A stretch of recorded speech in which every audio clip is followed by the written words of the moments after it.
13 बटा क्या है 12 है। तो हम लोग सेक थीटा का फॉर्मूला क्या जानते हैं, h बटा b। तो h का मान 13 हो जाएगा, b का मान 12 हो जाएगा। तो देखिएगा, तो p का मान निकालने के लिए हम लोग क्या करते हैं, बड़ा वाला में से छोटा वाला को घटा देते हैं। बड़ा वाला में से छोटा वाला को क्या करते हैं, घटा देते हैं। तो h स्क्वायर हो जाएगा माइनस में b स्क्वायर। इस तरह से हम लोग त्रिभुज में बताए थे ना कि यहाँ पे ये लंब होता है, ये आधार होता है, यहाँ पर कोण होता है। मानिए लंब का मान निकालना होगा तो कोण में से और आधार में से घटा देंगे। अगर आधार का मान निकालना होगा तो कोण में से लंब को घटा देंगे। अब देखिएगा, तो h का मान कितना दिया है 13 का स्क्वायर, 13 का स्क्वायर हो गया।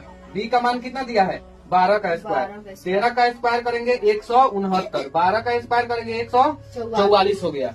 अब देखिएगा 169 में से 44 जाएगा, कितना बचेगा 25 बचेगा। 25 का क्या होता है, रूट से बाहर निकल जाएगा 5। अब देखिएगा p का मान आ गया 5, b का मान क्या है यहाँ पे 12, h का मान क्या है 13। अब देखिए p b h का मान हम निकाल लिए।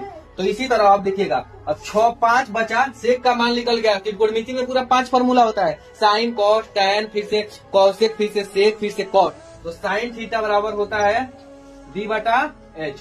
तो b का मान क्या दिया है यहाँ पे 12 बटा में h का मान 13। फिर से कॉस थीटा बराबर होता है साइन थीटा बराबर p बटा h होता है। तो p का मान कितना है यहाँ पे 5 बटा 12। कॉस थीटा बराबर b बटा h।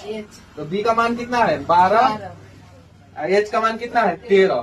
टैन थीटा बराबर होता है p बटा b। p का मान इसमें कितना है 5, तो 5 लिख देंगे। b का मान कितना है 12, 5 बटा 12 हो जाएगा।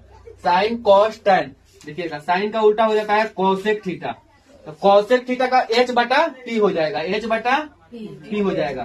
तो h का मान कितना है 12 बटा में 5।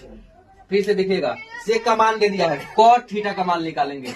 तो कॉट थीटा का क्या होता है, जैसे टैन का उल्टा कॉट होता है। तो टैन थीटा बराबर p बटा b दिया है, तो कॉट थीटा बराबर क्या हो जाएगा b बटा p, b बटा p। b का मान इसमें क्या है 12, p का मान क्या है यहाँ पे 5।